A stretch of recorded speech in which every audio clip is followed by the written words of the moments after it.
Okay.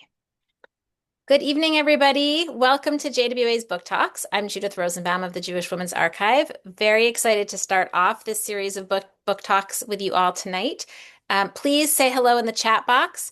Make sure you're chatting to everyone. We love to know who's in the room with us. Let us know your name and where you are. The chat box is also where you can put questions, and I will try to bring those into our conversation. A few words about JWA. We are a digital archive that works to transform the way that we understand history and Jewish culture by documenting and sharing Jewish women's stories. We also pay special attention to how gender functions in the past and present. And we do all of this work because we believe that uncovering a more diverse and nuanced story will help us create a better world. So thank you for being our partners in this effort. These book talks are just one small part of the work that we do, so I hope you will check out jwa.org and explore the full range of projects and resources that we offer.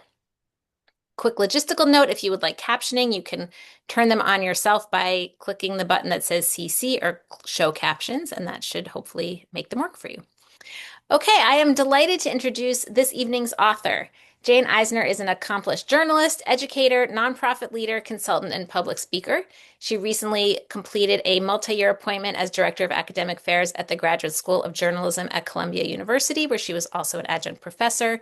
For more than a decade, she was editor-in-chief at The Forward and the first woman to hold that position. And prior to her work at The Forward, she held news editorial and executive positions at the Philadelphia Inquirer for 25 years.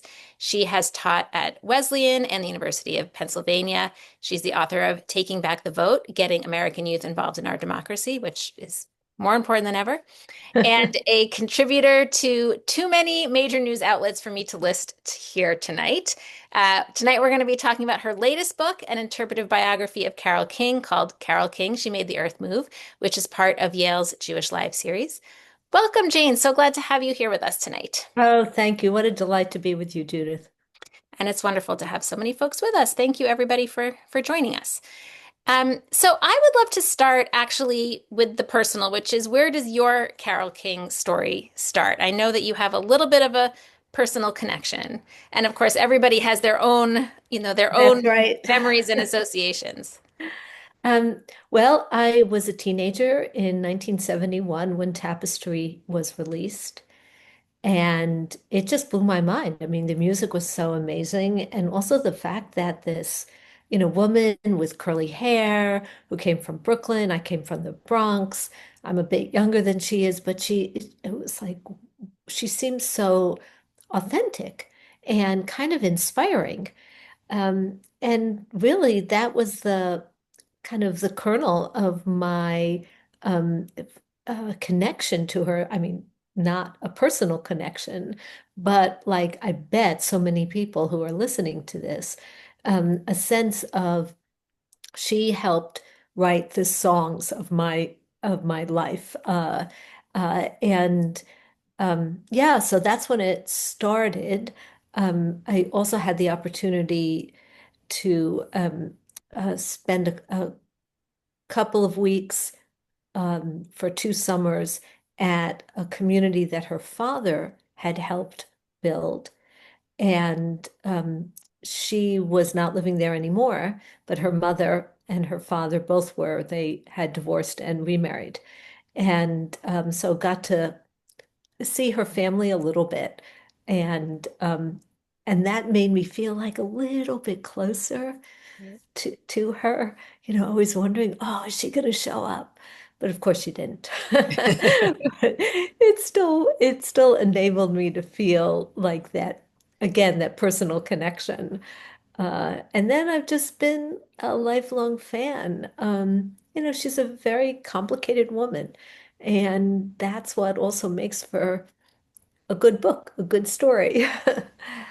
Was there something in particular about this moment that felt like a particularly good time to bring this story out in a new way? Well, there's never been a standalone biography of her. Mhm. She was part of a fantastic book that came out about 20 years ago, Sheila Weller's book, Girls Like Us, which looked at Carole King, Joni Mitchell, and Carly Simon. And she published a memoir herself.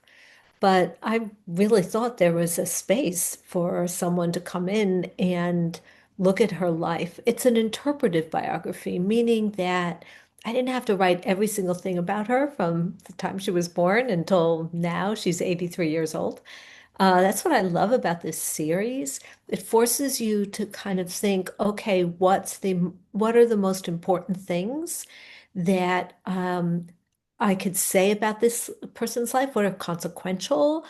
Uh, Focusing on that and not feeling like, oh, I have to mention everything. And that was a real, I think, an inspiration to my work. It's also hard Yeah. because you've got to think through, okay, what do you bring in? What do you take out? Yeah, so in that way, it was a challenge to write this kind of book, but also just such a pleasure. Well, one of the things I really love about how you wrote this story that feels just so, such a JWA kind of project is that you really root her in her historical moment. Hmm. Um, and in her context, in her neighborhood, in what was happening Mm. culturally, and what was happening Jewishly, and what was happening um, in youth culture. And so there's a first of all, I mean, it really gave a very rich picture of what she came out of, so that Hmm. even though it's a biography of one person, you get a sense of kind of the whole time. Um, but one of the things that was also very interesting about that is it really made me feel, and maybe this is true of almost everyone in some way, but felt particularly true here that like she could not have come out of any other moment. If she had been Yeah. born a few years earlier or a few years later, Mhm. her life Yeah. wouldn't have been possible. Yeah. I thank you for picking up on that because honestly, I didn't expect to be so engaged in the history.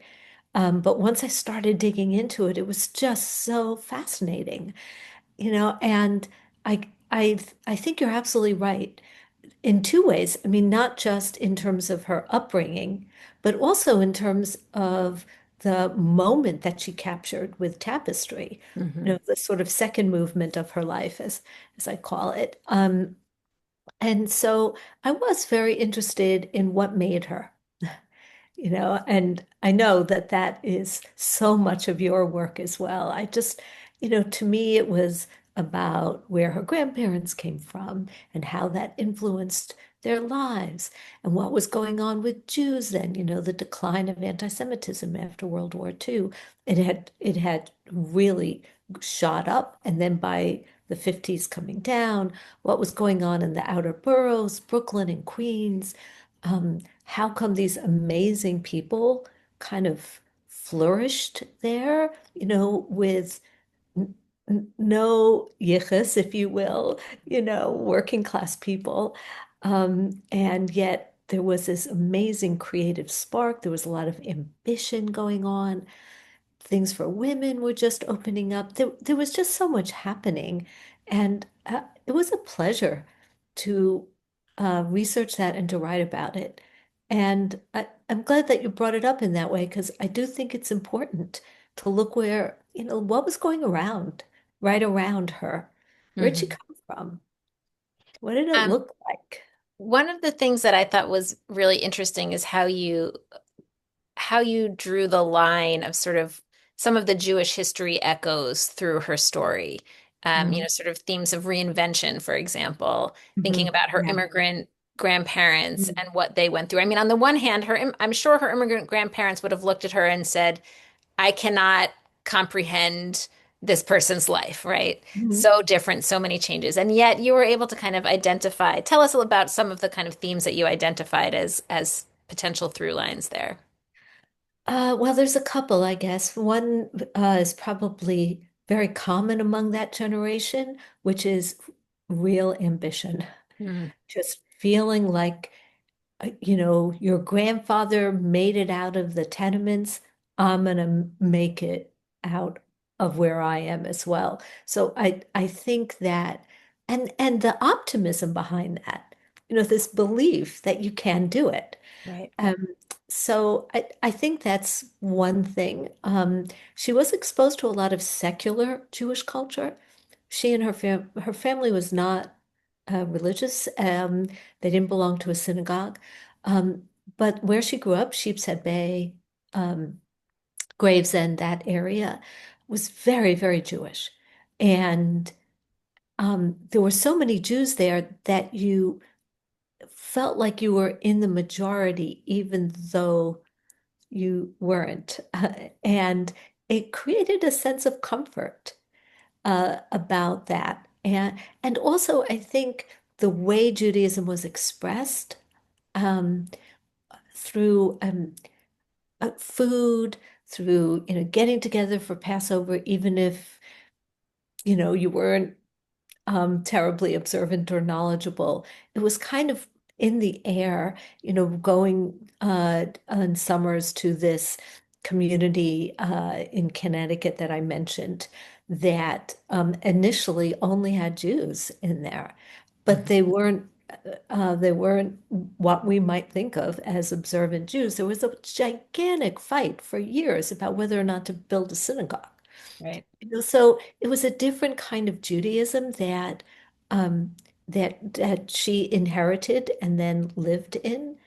And I do think that that sustained her through her life, even though she just only later on dipped into uh, marking milestones in life through Jewish ritual. Hmm.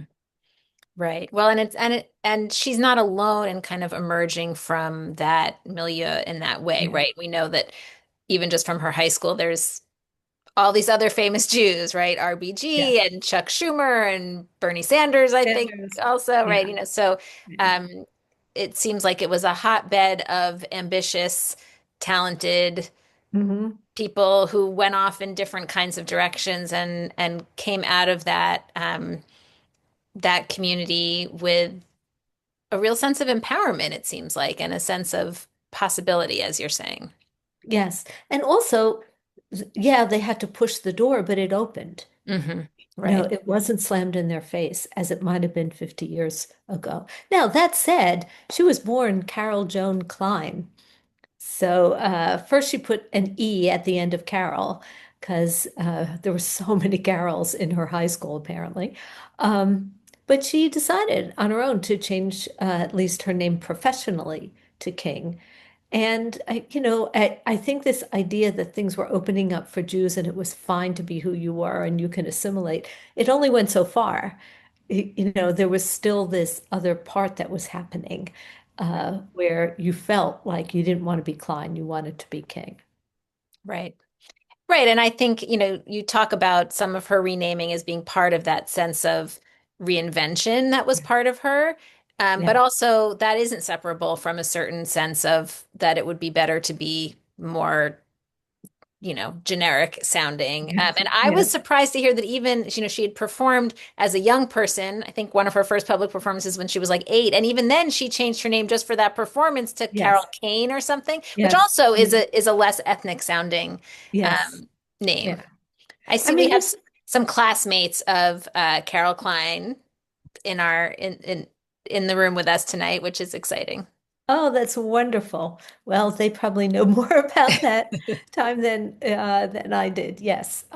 Look, this was the 1950s. I mean, things were really opening up for Jews. They were starting to open up for women, but as we said, that only went so far. And seeing some of the photos of her from that period was totally new to me to see pictures of her with her hair sort of straightened and, you know, coiffed. I mean, I guess I shouldn't have been surprised because I've seen pictures of my mother with that hairdo, who that was not what her hair looked like when I knew my mom either. But in my mind, I so see her as the, big curly Yeah. haired, sort of frizzy, Yeah. very much like my hair was when it was longer. Um, and to think, oh, right, she had a period where she was straightening it and Yeah. you know making it look very different.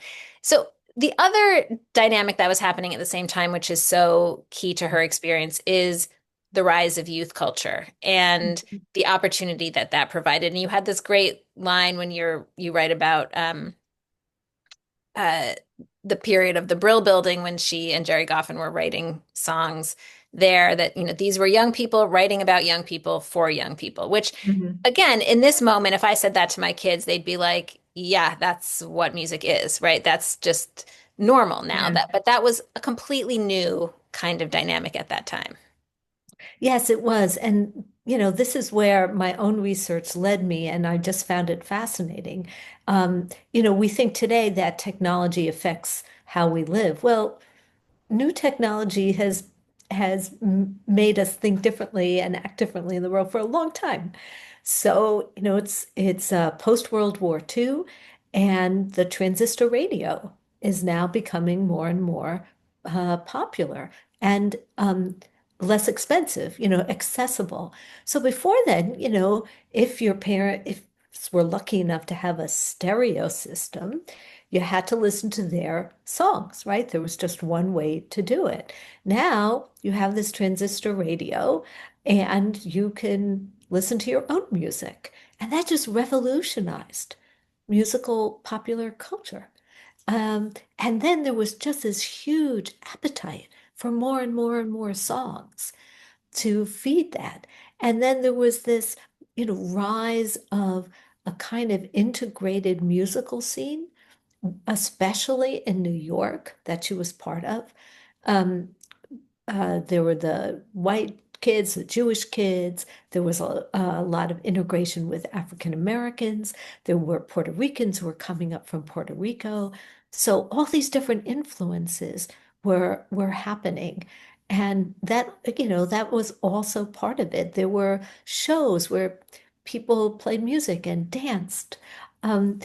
It really was a moment when the technology and the kind of sociology kind of came together. And you started this conversation by saying like she was absolutely the right person at the right time, and that was one example of it. She had the chutzpah to try to sell these, kind of bebop songs, but then, especially when she partnered with Jerry Goffin, this ability to write all these songs that are gonna get out there. Uh, yeah, it was a really fascinating moment.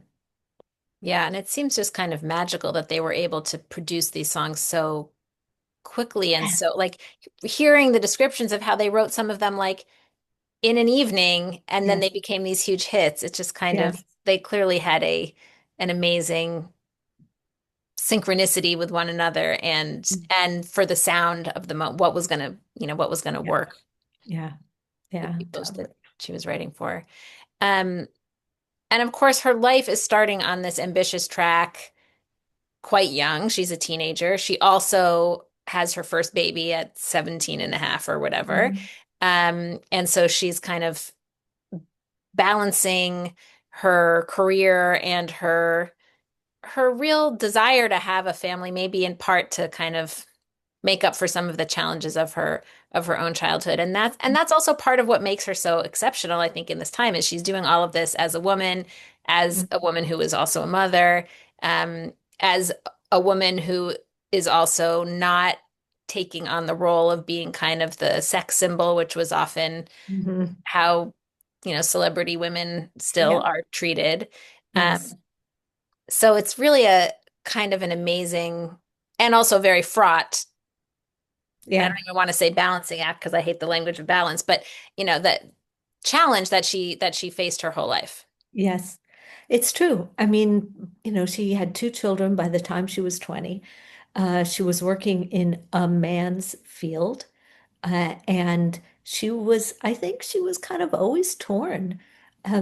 She grew up in the 50s in this time when women were supposed to be homemakers. Her mother had a lot of musical talent, but couldn't really become what she wanted to become at that time. She did later on in life. And and she had this vision of, this kind of literally like suburban house with a white picket fence that she was striving for. And then at the same time, she has all this music coming out of her that is not just being well received, but being kind of revolutionary. And yeah, I think she was quite unusual, not only in the Brill Building era in New York, but then when she moved, she and Goffin split up. she moved to California. She went to Laurel Canyon, where, which was like sort of the, central focus point of the singer-songwriter movement that was just emerging then. And yeah, there were a few other women. I mentioned, Joni Mitchell, Carly Simon, but there were really no other mothers Mm. there. Hmm. And so there again, she was feeling this, I want to, hang out with the cool kids at night. And yes, she had this kind of amazing babysitter, nanny, whatever, who went to California with her. But nonetheless, she also wanted to be with her daughters. There were then two, and there were two more with her second husband, Charlie Larkey. She was a very domesticated kind of person. I mean, we all love that cover of the Tapestry album. Well, if you see, she's by the window, and there are curtains on the window. She sewed those curtains. Mm. She was that's what makes her so fascinating, is straddling all these different points that emerge in her music. They do. Yeah.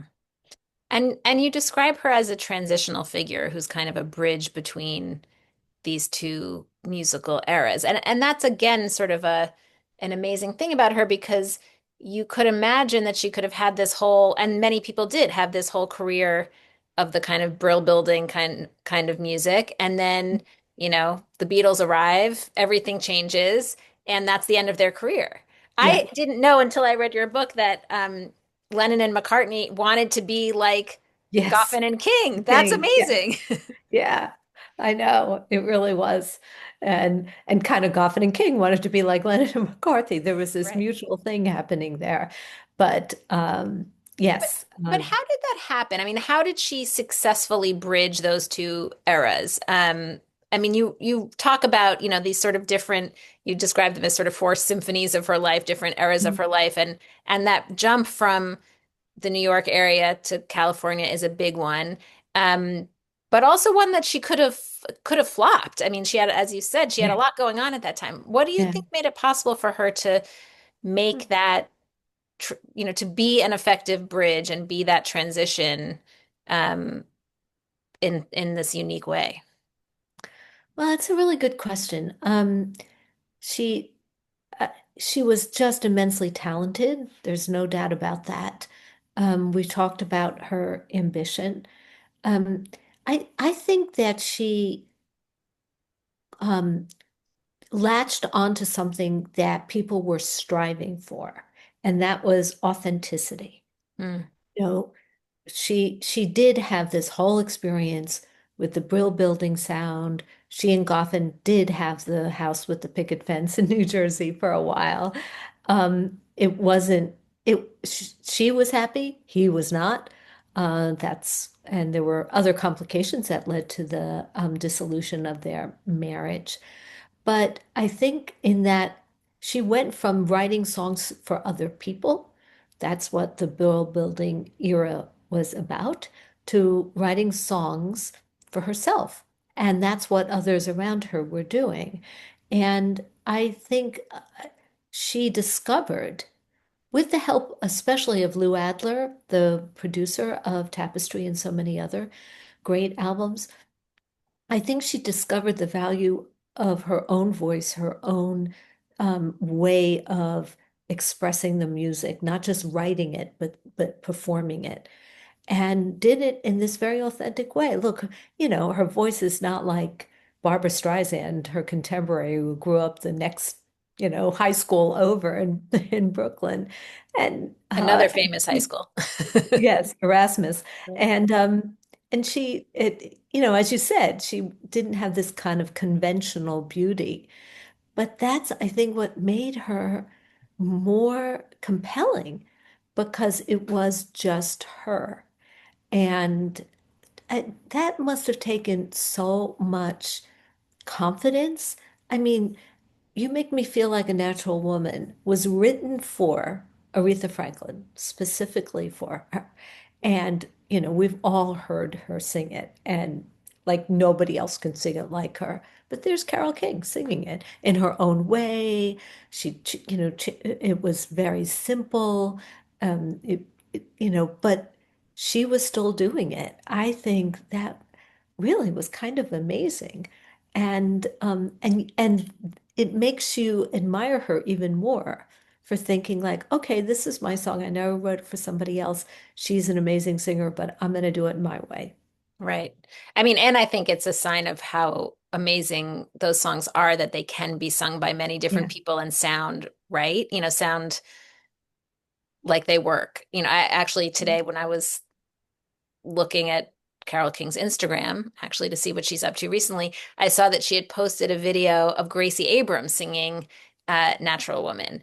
And she has a very different sound. She's, a very young Gen Z star. Hmm. Um, and it sounded amazing, and that was just sort of like, wow, the music lives on not only in the versions we've heard, but in versions that are yet to come. Absolutely. When Carole King got inducted in the Rock and Roll Hall of Fame the second time, the first was with Jerry Goffin as songwriters, and then it was as performer. The person who uh, talked about her and what a big influence she's had on her life, and then performed one of her songs, "Will You Love Me Tomorrow," was Taylor Swift. Hmm. Now, really, it's kind of a big leap from Carole King to Taylor Swift. And I mean, personally, I wasn't a huge fan of the way she sang the song, but just to your point, I mean, that's pretty remarkable that the biggest, star on the planet Right. felt this attachment to her and wanted to do the song her way. So one of the other ways that she stands out in that period, in that those California years, is that unlike most of the other singer-songwriters who were playing on guitar, her music is piano based. And she takes that piano sound to a new place. I was thinking about, you know, artists like Sarah Bareilles. I can't imagine existing now without Carole King being a piano, someone who can really like bang it out on the piano. Um, but of course, there's a long history of what piano means for immigrants, for women. It has a real cultural richness, which you write a little bit about. Can you tell us a little bit about that? Yeah, I was just fascinated by it. A friend of mine said, well, just look at the piano, look at her with the piano. And I went, wow, that's really interesting. And, at the time, everybody learned piano, right? She started at 4 years old. Her mother taught her. But as one of her classmates said, yeah, we all took piano lessons, but she's the only one who liked it. Uh-huh. And, the piano was it was a sign of culture in these immigrant homes. The first piece of furniture that her parents bought in their tiny little apartment was an upright piano. And there were also, all sorts of reasons for it. Pianos were incredibly popular in the early 1900s. The manufacturing of them they became smaller and less expensive, so more accessible. It's what people did at night. Like, there wasn't Zoominars and webinars and televisions and whatever, telephones. So people, mostly women, played the piano, and yet I discovered this fascinating work by a woman, Sarah Litwin, who did a PhD thesis looking at the way the piano was a an expression of economic growth for Jewish women, for Black women, for even sort of elite women, because they could do more, right? They could give lessons. They could play in their church. They could play in the movie theater because, that's what you did. This was Right. the era where movies were silent.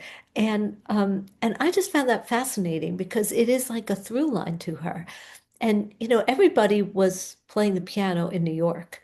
The fact that she literally took a piano that she had with her to California made her, I don't want to say unique, but very rare. Hmm. And she certainly knows how to play the guitar and other instruments. But most of rock and roll started with the guitar and the drums. And there are all sorts of reasons why that wasn't going to work in small New York apartments, but could work in more sprawling California homes. But it also was her native instrument. And you see, like a lot of her pictures were taken with her at the piano. Hmm. There was also something you quoted, I think it was from Sheila Weller's book, that about you were talking about sort of piano being something that made her distinctive and as a teen, and she said you didn't need a mirror when you had a piano, Yes, so you could kind of yes, overcome whatever other social yes, deficits you might be perceived as having by having this yes, special talent. I thought that was yes. amazing. Yeah, yeah. That became her identity. Yeah. So one of the other things that changes when she gets to California, aside from writing her own songs and not just the music for them, is she also starts to sing and record her own Mhm. songs, which she's kind of reluctant to do at the start. What made that shift possible, do you think? Well, a lot of it could be credited to James Taylor. They had and still have an amazing friendship, and she was playing in his band when he was touring. He would play on some of her songs as well, but they were on a tour, um, and he literally just kind of gently pushed her out on the stage. And she was evidently very nervous, but she played and she started to connect more with the audience. I think she was still very nervous for many years. Lou Adler recalls that, she would just clutch his hand before going on stage. Mm, Uh, but I think she and Taylor really understood each other personally, musically, and far as I know, it has always been a platonic relationship, not the case with so many of the other women in Laurel right. Canyon. Um, and he became famous by singing her songs Up on the Roof, You've Got a Friend, and she willingly said, "Sure, you can do this." Um, and at the same time, he's famous for having these July 4th concerts at Tanglewood, and he's always crediting her and naming her, and you can feel the mutual respect. So I think a lot of it was Taylor. Mhm. And there too, like we've been talking about this struggle that she had trying to figure out home and touring. I mean, that was part of it. She actually did two albums before Tapestry. One was with a group called The City, and another was a solo album. And the solo album had some issues, although a few good songs. The one that's called The City really had some terrific music in it. But one of the problems is she didn't want to tour Mm, at that time. And, that was part of the reason why it just didn't um, create a kind of momentum. It was both of those albums were really good sort of ways of learning and figuring out what works and what doesn't. Um, and so they were important. I don't want to minimize them, right. but they certainly, possibly, certainly the first one could have had more attention if they were willing to tour, but Yeah. she wasn't. It's also just such an interesting thing about the role that um, sort of peer mentor support plays, right? And I mean, she had that in the Brill Building too with Man and Weil, Wow. right? Yeah. Um, and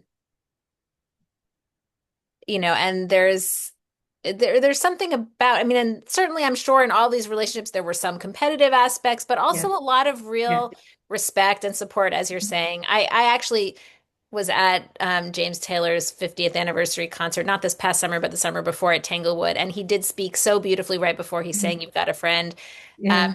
in fact, he spoke so beautifully that I was like almost positive he was going to bring out Carole King onto the Oh. stage to sing with him, and I was very disappointed when he didn't. I was like whispering to my spouse, I think Carole King might come out because I know she sometimes does show up, but anyway, it was a little disappointing. But it is beautiful to see the way that, in an environment that could be so competitive and where there were a lot of these relationships that blew up in all kinds of ways, especially Mhm. as people were, hopping from bed to bed. Just the long-standing relationship there and the ways that they kind of brought the best out in each other. Mhm. Yes. Really, Yeah, it's there's really this lovely. really lovely moment where, James Taylor writes Fire and Rain, learning about a friend who died. And, it's a sad song. And she then writes, You've Got a Friend, Right. as a kind of answer to that. And there was at least one other time, I think, when that happened. And this sort of mutuality where they're almost like comforting each other through songs, Hmm. just I find fascinating. Right, sort of communicating in that way. Yeah, yeah, And with their different approaches, hers that was, despite all the challenges that she faced, sort of yeah, upbeat. This is a yeah, certain kind of like brightness there. yeah. Um, I mean, I think that's true of a lot of her music. But you look like even a song like "It's Too Late," which is about a breakup. At the end, there'll mhm. be good times again for me and you. It's like she still has this optimism about her that I think is another reason why her music is so appealing. Hmm. So, everybody has their introduction to Carole King. Some people have been sharing their tapestry stories in the chat. And if you have other stories of when you first encountered Carole King or what your sort of primary memory is, feel free to share them. I love to see them. Mine, because I'm a child of the 70s, was really Rosie, which Ah, I listened to all the time as a kid, and I would watch the animated version of it seemed like it was on TV all the time when I was little. Um, that's this musical soundtrack she writes based on Marie Sendak's stories in the mid 70s. And I was interested, you didn't write that much about it in your book, and I'm yeah, curious, there may not be that much more to know, but it was interesting to me the timing of that because um, she writes it sort of at towards the end of her California days, right before she's going to Idaho, but it's really like a Brooklyn. It's like such a return to yeah, Brooklyn. Um, yeah. and I was curious how that kind of came Mm. about in that moment. You know, I have to say that I agree with your characterization. She even sounds very Brooklyn-y. I really don't know much about the origin story of that. I do think that she was experimenting with different sounds, different approaches to music. That was one of them.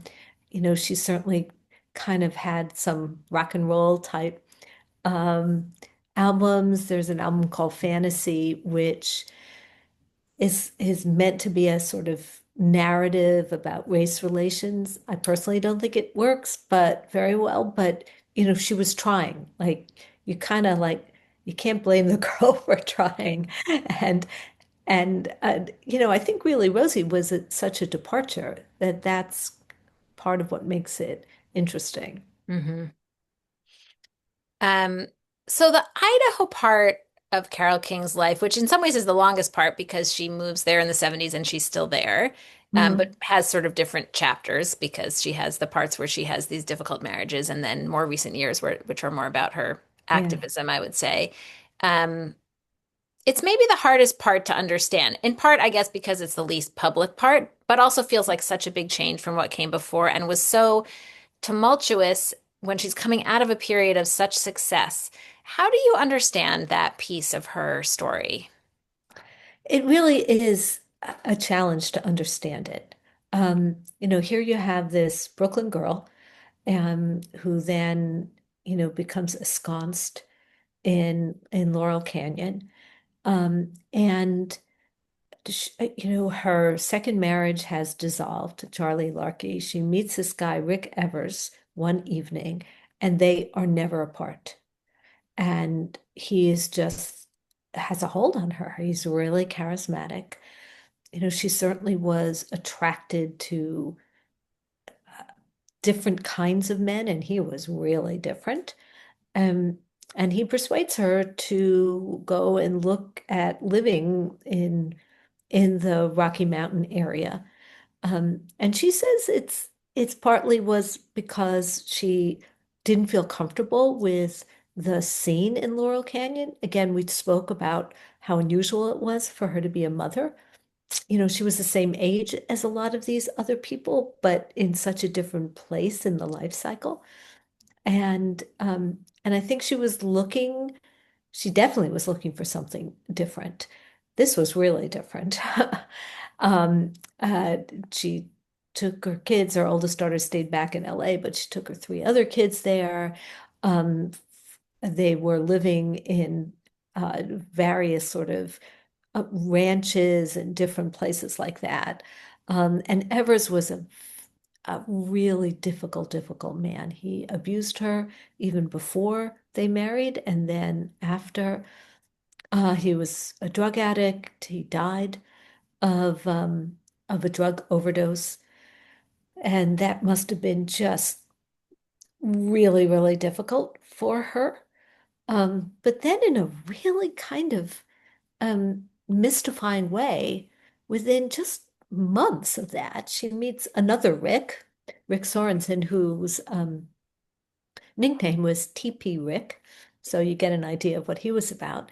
And she says, "Oh, this is a great adventure." And they move like really into the wilderness, living in this community that didn't have, running water. And she had to milk the goats and homeschool her kids. And wow, I mean, I if you wanted to look for something different in America, Right. it's hard to get more different than this. And, she was adamant that this is the kind of thing that she wanted. I mean, after a while, that marriage dissolved, and she definitely became, sort of drawn back to other people, to, a different kind of domicile. And, in my research, I just stumbled upon the fact that at one point her ranch was pictured in Architectural Digest. And so a far cry from, Not so off the grid, really. yeah. But it is a mystifying time uh, for myself to understand, for people to understand. She now does seem at peace with it all. Um, it must have been really hard for her children, although they're not going to talk about it one way or another. Um, Her friends were kind of mystified. I was able to interview her first cousin, um, who grew up also in the community in Connecticut, the summer community, and had visited her like on the ranch, and was impressed by how comfortable she felt and friendly she felt. It was yeah, I think it was as if here's the thing. You could look at it and say she was fleeing, right? She was fleeing fame, she was fleeing the spotlight. And I think that's a really legitimate way of reading this. There's another way of reading it, which is to say it was a very feminist act. Hmm. She just wanted to live her life her way. She wasn't going to give in to the other expectations. She still had to kind of produce some albums that are really forgettable. I didn't even know they existed until I did the research for this. Hmm. Um, but, and I don't know, probably both of these things, readings are true. Right. But that's what makes it all interesting because you can look at these things in many ways. I mean, it's very human. Right. Right. I mean, and she did defy expectations in every element of her life. This is just a Yeah. little bit more off the Yes. grid, as it were. But I'm glad you brought us back around to feminism because it Mhm. is really interesting to think about her. I mean, she's certainly a trailblazer. She is grappling with the questions that exist for almost anybody with children of just sort of how do you do all the things, and also and pursue your own dreams and take care of the people in your life. Um, you write that she doesn't necessarily embrace the language of feminism. Mhm. Um, can you say a bit more about sort of how does she, as far as you know, understand her relationship to feminism or her place in that It's, framework? it's hard to find her talking about feminism, um, rallying people, being public in using that language. I think for her, it was more not what she said, but what she did. So, it was a feminist act when she was in the recording studio and she was the only woman and she was in charge. Hmm. Yeah, you Right. can't read that any other way, Yeah. right? Um, but it's not like she said, "Oh, and I was the first woman to do this." I found none of that Hmm. language, and I, I think that she certainly tried to help other women for sure, and had, bringing them in, bringing other women in, even in the Tapestry days, her after Goffin, her main lyricist was a woman named Toni Stern, very, very different from her, but they wrote some really amazing songs together. And I did get to interview Toni Stern before she sadly died. And she was kind of adamant that they were just writing songs for everybody. She wouldn't take on the mantle of feminism either. You Mm. know, you know this as well as anyone, Judith. There are all different ways of defining this, For sure. right? And, Absolutely. and I think her definition might have been different than, oh, I don't know, Gloria Steinem's definition, but she was a trailblazer nonetheless. And you can't take that away from her, Hmm. even if she didn't spend a lot of time talking about it. Right. Um, Carole King is famously private and did not agree to be interviewed for your book. Yes. So, can you talk a little bit about what your research process was like? Yes. I mean, I knew going into this that it was a real long shot for me. But, I'm a journalist. If you can't get in the front door, you try the side window, down the Right. chimney, whatever. I just, I tried every which way to get this interview, mostly because I just was so curious. You live with someone for so long in your head and you Totally. have questions you want to ask them. And um, but in the end, even though I tried many times in different ways, she declined to be interviewed. In a sense, once I got over my disappointment, I really felt that it may have been um, a blessing because I think I wrote a more analytical book. You Hmm. know, when you interview people who loom very large in your mind, and I have done that, they do have a way of kind of taking over a Right. little bit. And It's hard not to take on their yeah, narrative. yeah. And so this enabled me, I think, to look at it with a little bit of distance. So what did I do? I did tons of interviewing. Um, I tried to track down, I mean, I tracked down her son's bar mitzvah tutor. Um, I know, so random. Um, but it was fun. He gave me some good anecdotes, Yeah, no, I like that and part. he was at the bar mitzvah. And I read a lot. There's some really great books about her contemporaries, Paul Simon, James Taylor, people like that. I did historical research, uh, you know, Brooklyn Historical Society, that sort of thing. Listened to a lot of music. Um, and I guess I thought a lot also. Like, what did I want to say about this person? Hmm. How did I want to organize it? What did I think were the central themes? And then, I really wanted to understand her music from the inside out. So even though I had played piano as, my teenage years, and I even had a big book that my husband gave me of Carole King music, when I sat down to play it, it was a disaster. And so I studied piano for 2 years, That's and amazing. um, I really enjoyed it. I want to get back to it as soon as this book tour is over. Um, and it enabled me to at least pick up the language of talking about her music and what it taught me so much about the originality of her work. Mm, Really what made it special, not just these catchy tunes that we all love, but the stuff underneath, the chords, the structure. A lot of that was really new and special. And I didn't appreciate that until I tried to play it myself. hmm.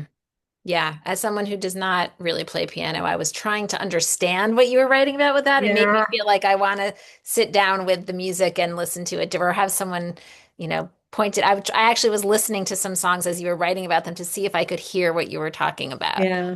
Because it It's is a really interesting piece of it. That's like a whole other element of her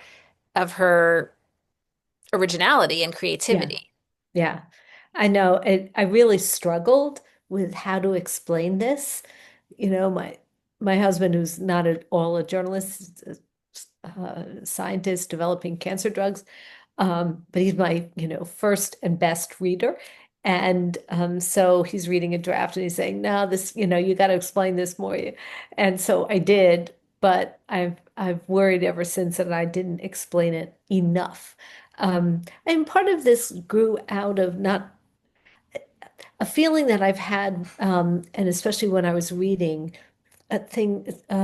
newspaper articles and books about her, about other musicians, we tend to focus on the lyrics. I mean, Hmm. they're the things that we can It's understand. more accessible, certainly. Yeah, but she didn't write the lyrics of some of her early and best songs. And I just feel like it's important to also understand what the artist was trying to do with the music. Hmm. Um, And and when I think of her contemporaries, you think of somebody like Paul Simon, who's, originality just never seems to end. Um, but he was doing different things with his music. Right. And it was important for me to unearth that as well. Hmm. Well, I think it's the kind of thing that even if you don't understand what those things are, you can feel that there's something happening there because that's Mhm. part of what is powerful about the music. Yeah, Even if you don't yeah, have, I don't have the language to describe what's different about the Carole King chord that you describe, right. but you can hear that it's something that sounds particular. Yeah, yeah.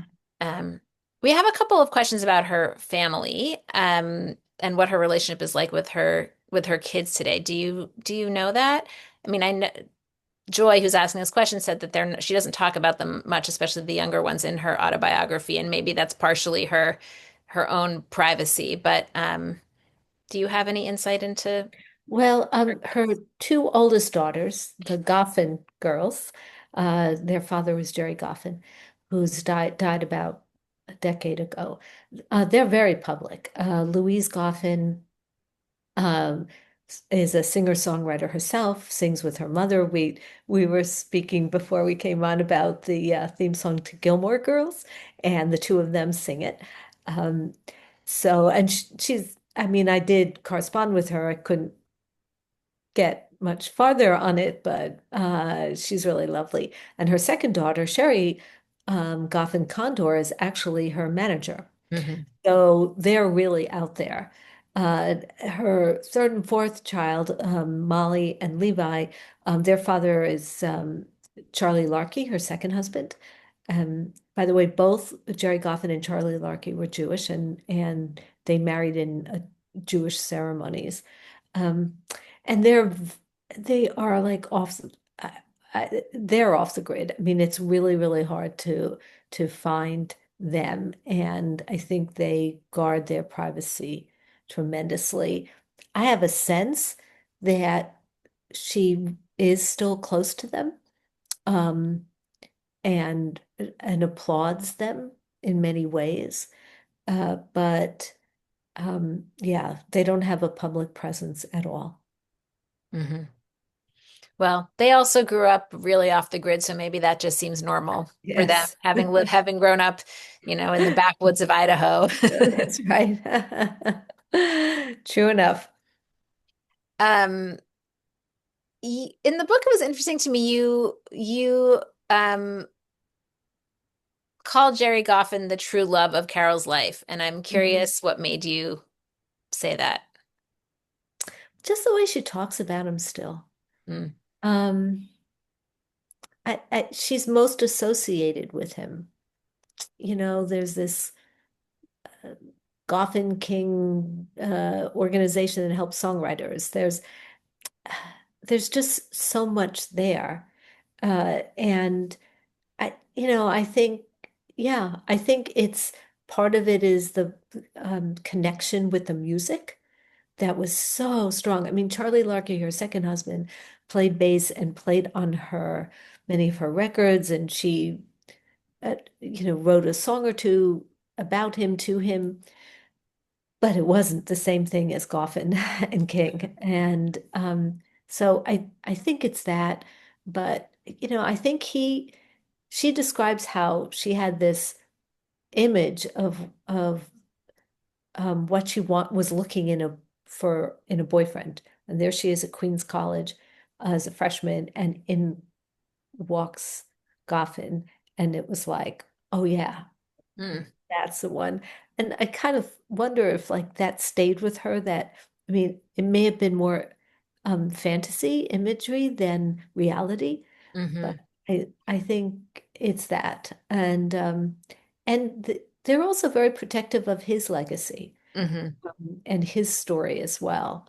I mean, I was able to interview the person who was his agent and now is the agent for his estate, and she was great, but boy, she also just like there was a line not to cross when it hmm comes to his life. But even though they had a heartbreaking breakup, and there were things about his behavior that one might find troubling, like, not only did he have an affair, but he had a child out of wedlock who publicly says Goffin is her father and Louise and Sherry are her sisters.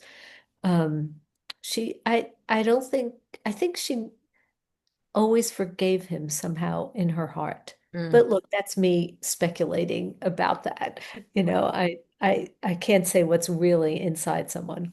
yeah. I'll end with a fabulous question from Camille, which is any thoughts on her songs in minor chords and the potential association to Jewish liturgical music?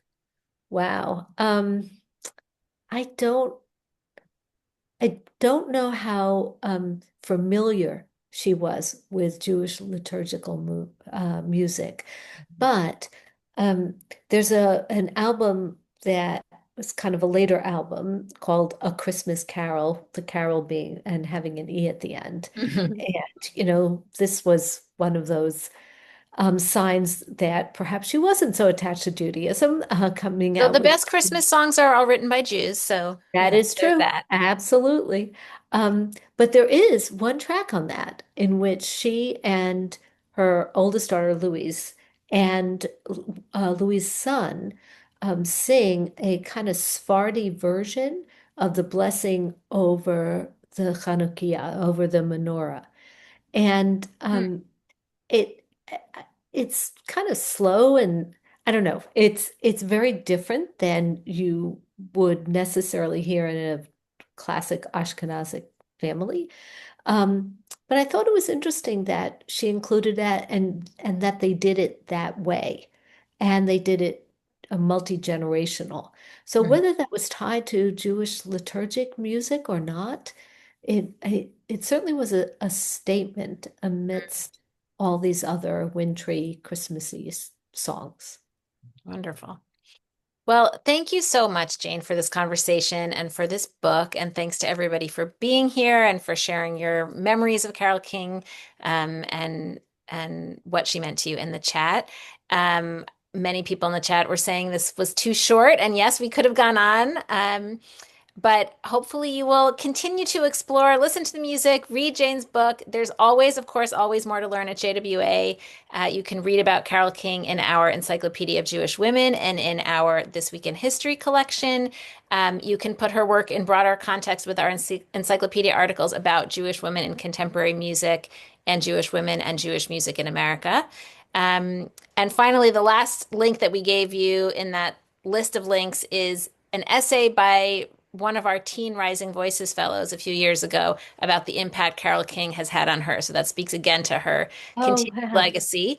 Um, Please join us next week, same time, same place, for a conversation with Esther Chehabar about her novel Sisters of Fortune.